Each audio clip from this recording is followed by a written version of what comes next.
चलो साथियों, जैसा कि आप देख पा रहे हैं कि राज्य शिक्षा केंद्र के माध्यम से एक आदेश हमें देखने को मिल रहा है और ये आदेश जो है बहुत ही महत्वपूर्ण आदेश हमें देखने को मिल रहा है। इसी के अनुसार जो है हमें कार्य करना पड़ेगा और इसी प्रकार की जो भी अपडेट आती है वो वीडियो के माध्यम से मैं आप तक प्रोवाइड कराता रहता हूँ फ्लाइंग बर्ड चैनल के द्वारा। तो अगर आप चैनल पर नए हैं तो चैनल को आप सब्सक्राइब कर लीजिएगा, साथ ही साथ बेल नोटिफिकेशन को ऑन आप कर लीजिएगा। जैसा कि आप देख पा रहे हैं कि समस्त जिला शिक्षा अधिकारी, समस्त जिला परियोजना समन्वयक सभी को यहाँ पर सूचित किया गया है और सतत और व्यापक मूल्यांकन आपको सत्र 2026 के लिए निर्देश जो है वो जारी करने विषयक प्रस्ताव यहाँ पर देखने को मिला है। किस प्रकार के निर्देश यहाँ पर हैं? सतत और व्यापक मूल्यांकन बहुत मायने रखता है। राज्य शिक्षा केंद्र के आदेश अनुसार ही हम आगे कार्य करते हैं। अगर हम इसमें आगे बात करें तो निःशुल्क और अनिवार्य बाल शिक्षा का अधिकार अधिनियम 2009 के अंतर्गत कक्षा 1 से 8 तक अध्ययनरत विद्यार्थियों के लिए सतत और व्यापक मूल्यांकन संबंधी दिशा निर्देश जो है हमें देखने को मिल रहे हैं, जो कि सत्र 2026-27 में हमारे बहुत काम आने वाले हैं। मासिक मूल्यांकन की अगर हम बात करें तो कक्षा शिक्षण के दौरान सतत व्यापक मूल्यांकन अंतर्गत मासिक मूल्यांकन आपको निम्न अनुसार करना है। मासिक मूल्यांकन की सबसे पहले अगर हम बात करें तो कक्षा पहली और दूसरी यहाँ पर दे रखी है। पृथक से मासिक मूल्यांकन इनका नहीं करना है। इन कक्षाओं में FLN आधारित साप्ताहिक और आवधिक जो आकलन है विषयवार निर्धारित योजना अनुसार किया जाए। यानी पहली दूसरे में मासिक मूल्यांकन आपका नहीं होगा। FLN के माध्यम से ही उनकी आगे की प्रक्रिया जो है हमें देखने को मिलेगी मासिक मूल्यांकन को लेकर। कक्षा तीसरी से 8वीं तक की अगर हम बात करें तो सभी विषय का मासिक मूल्यांकन निर्धारित प्रक्रिया अनुसार माह के अंतिम सप्ताह में संलग्न जो ब्लूप्रिंट हमें देखने को मिलेगा उसी अनुसार शाला स्तर पर आपको देखने को मिल जाएगा और शाला स्तर पे ही इसका आयोजन आपका होगा। परिशिष्ट 1 के अनुसार आपको करना है और ये अंतिम सप्ताह में आपको ब्लूप्रिंट देखने को मिल रहा है और उसी के तहत जो है कक्षा 3 से लेकर 8 तक मासिक मूल्यांकन आपको करना है। आगे बात करें हम वर्तमान अकादमिक सत्र में कुल 6 मासिक टेस्ट होंगे, जो कि जुलाई महीने से शुरू होकर अगस्त, सितंबर, अक्टूबर, उसके बाद दिसंबर और जनवरी इसमें लिए जाएंगे। यानी 6 मासिक टेस्ट आपके देखने को मिल जाएंगे। तो ये हमारे मासिक टेस्ट को लेकर यहाँ पर हमें देखने को मिल गया है कि 6 महीने के टेस्ट होंगे, जो कि जुलाई, अगस्त, सितंबर, अक्टूबर, दिसंबर, जनवरी में लिए जाएंगे और 6 मासिक टेस्ट यहाँ पर हो जाएंगे।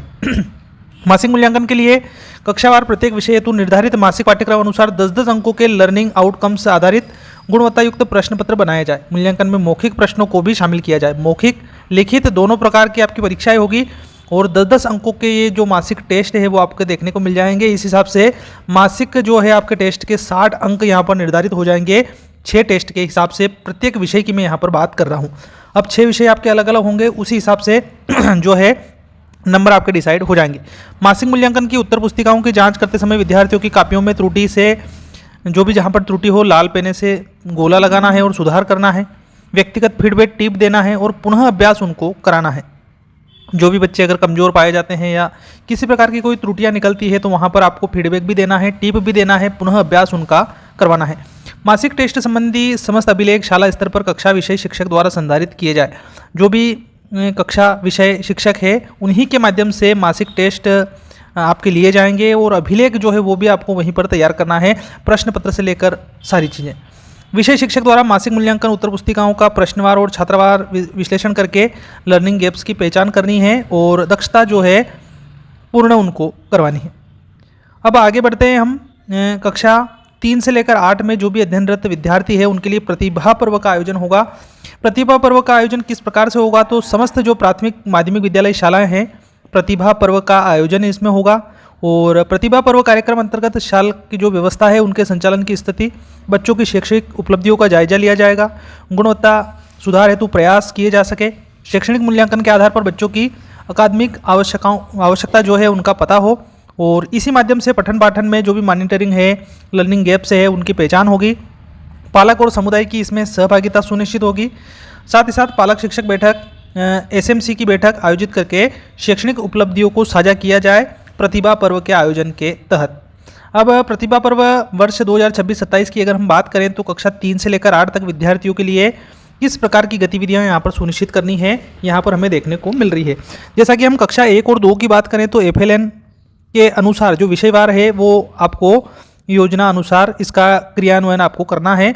पृथक से इसका मूल्यांकन नहीं होगा, हम ऊपर भी आपको भी बता चुके हैं। कक्षा 3 से 8 तक की अगर हम बात करें प्रतिभा पर्व जिसको हम शैक्षिक मूल्यांकन कहते हैं, माह अक्टूबर महीने तक पढ़ाए जाने वाले पाठ्यक्रम को लेकर राज्य शिक्षा केंद्र द्वारा प्रश्न पत्र द्वारा निर्धारित समय सारणी अनुसार इसका निर्धारण किया जाएगा और विस्तृत दिशा निर्देश और समय सारणी जो है आपको देखने को मिल जाएंगे अलग से। प्रतिभा पर्व हेतु कक्षावार प्रत्येक विषय के लिए अधिकतम अंक 60 अंक निर्धारित है। ठीक है, प्रतिभा पर्व जो भी होगा वो लगभग आपको अक्टूबर महीने तक आपको जो पढ़ा रखा है उसी सिलेबस के आधार पर, उसी पाठ्यक्रम के आधार पर प्रश्न पत्र आपको देखने को मिल जाएंगे और उसी समय सारणी के अनुसार प्रतिभा पर्व का आयोजन किया जाएगा। कक्षा 3 से लेकर 8 तक के लिए 60 अंक के आपके प्रश्न रहेंगे।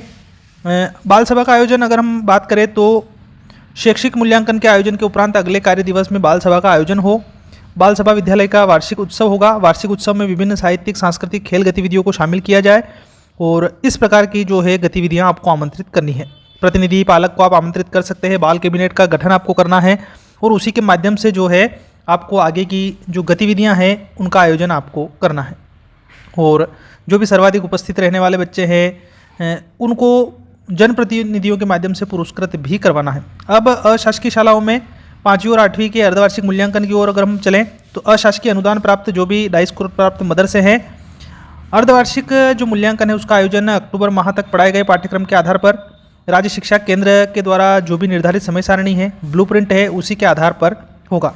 और पत्र क्रमांक 2 के अनुसार राज्य शिक्षा विहित पाठ्य पुस्तकों से शाला स्तर पर ये आपको प्रश्न पत्र वहाँ पर निर्मित करवाने पड़ेंगे, यानी शाला स्तर पर ही प्रश्न पत्र आपको बनाने पड़ेंगे। ये अशासकीय शालाओं के लिए यहाँ पर बात देखने को मिली थी। अर्धवार्षिक लिखित मूल्यांकन प्रत्येक विषय के लिए 60 अंक निर्धारित है।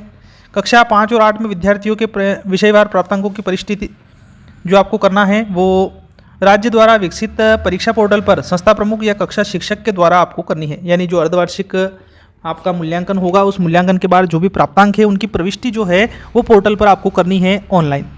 साथ ही साथ अधिकतम अंक 60 में से कुल प्राप्तांक और प्रोजेक्ट कार्य में अधिकतम 20 अंक में से आपको प्राप्तांक जो है वो प्रविष्टि पोर्टल पर करनी है।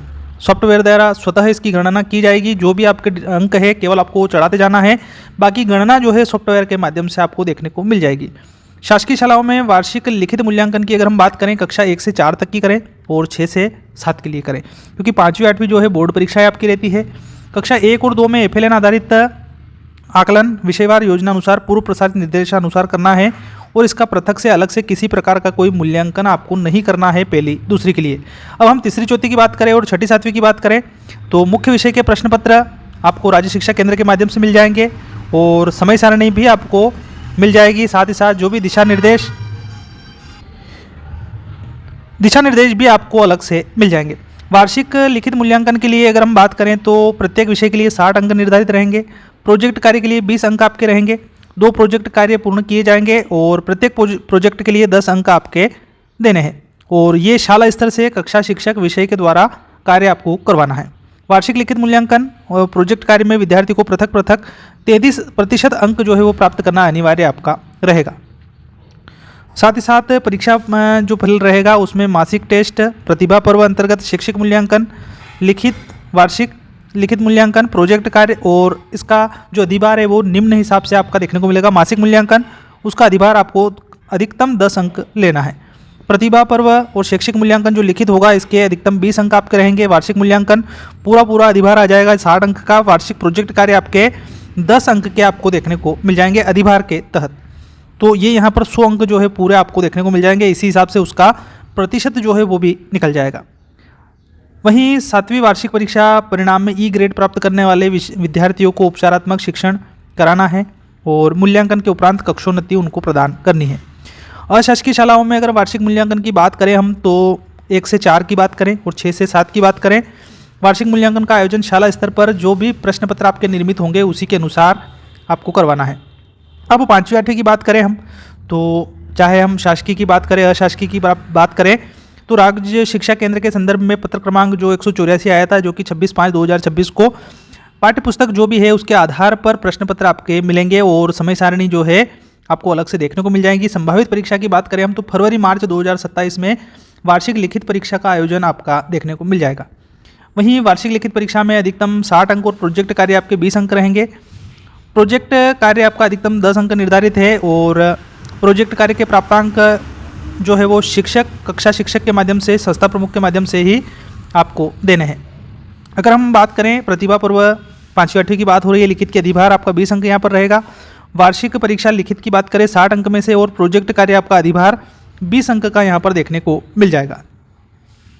वार्षिक लिखित परीक्षा बाह्य मूल्यांकन और प्रोजेक्ट आंतरिक मूल्यांकन में पृथक पृथक 33% अंक प्राप्त करना अनिवार्य है, यानी कि 33% प्राप्त आपको लिखित में भी करना है आंतरिक मूल्यांकन में, और बाह्य मूल्यांकन यानी आपके लिखित परीक्षा और प्रोजेक्ट कार्य आंतरिक मूल्यांकन दोनों में 33% प्राप्त करना अंक अनिवार्य है 5वीं 8वीं के लिए। ठीक, उसके बाद आंतरिक मूल्यांकन में अगर पूरे अंक जो है 33% अंक प्राप्त नहीं होते हैं, जो विद्यार्थी अनुत्तीर्ण हो जाते हैं या अनुपस्थित चल रहे हैं, तो उनके लिए वापस से 2 माह की अवधि में पुनः परीक्षा का अवसर उनको मिलेगा। अनुत्तीर्ण विद्यार्थियों को अध्ययनरत कक्षा में ही रोका जाए। अगर फिर भी वो परीक्षा में अनुत्तीर्ण हो जाते हैं, उपस्थित नहीं होते हैं, तो उसी कक्षा में उनको अध्ययनरत रखना है। ये प्रश्न पत्र की अगर हम बात करें यहाँ पर 3 से 8 तक के लिए, तो किस प्रकार से जो है प्रतिभा पर्व, अर्धवार्षिक परीक्षा, वार्षिक परीक्षा में अंक विभाजन किस प्रकार से आपको देखने को मिलेगा। तो बहुविकल्पी प्रश्न आपके 5 देखने को मिलेंगे, जो 1-1 अंक के अनुसार 5 अंक के प्रश्न बन जाएंगे। रिक्त स्थान आपके 5 प्रश्न देखने को मिलेंगे, 1-1 अंक के हिसाब से 5 अंक इनके बन जाएंगे। अति लघुत्तरी प्रश्न जो कि 2-2 अंक के रहेंगे, 6 प्रश्न आपको देखने को मिलेंगे। इस प्रकार 12 अंक आपके हो जाएंगे। लघुत्तरी प्रश्न 6 प्रश्न रहेंगे, जो कि 3 अंक के आधार पर 18 अंक। इस प्रकार दीर्घ उत्तरी प्रश्न आपके 4 रहेंगे, जो कि 5-5 अंक के होने के कारण 20 अंक। इस प्रकार कुल प्रश्नों की संख्या आपके 26 रहेगी, और कुल जो पूर्णांक है वो 60 अंक जो है आपके यहाँ पर प्रश्न पत्र के बन जाएंगे। वहीं वार्षिक परीक्षा 3, 4 कक्षा 6ठी 7वीं 5वीं 8वीं के लिए ग्रेड यहाँ पर दे रखी है।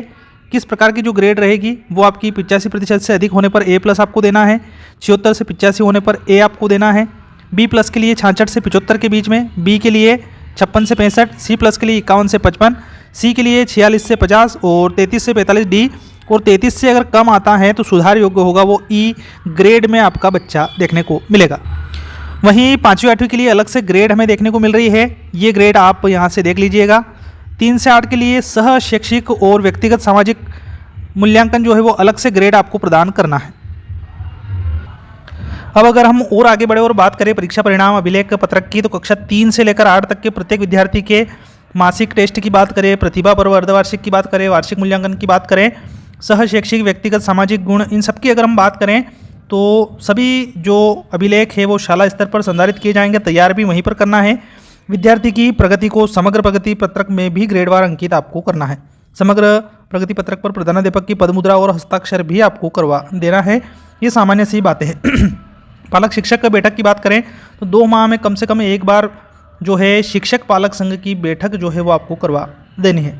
ये आदेश हमें राज्य शिक्षा केंद्र भोपाल अपर संचालक महोदय डॉक्टर अरुण सिंह जी के माध्यम से देखने को मिले थे, और इसी प्रकार की और अपडेट जो भी आएगी हम आपसे लेकर साझा करेंगे। और ये जो पूरी PDF है मैं टेलीग्राम चैनल फ्लाइंग बर्ड पर आपको उपलब्ध करा दूंगा। वीडियो अगर आपको अच्छी लगी है तो लाइक का बटन आप ज़रूर प्रेस करते चलिएगा। मिलते हैं हम आपसे अगली अपडेट अगली वीडियो में, तब तक के लिए आप सभी को जय हिंद, जय भारत।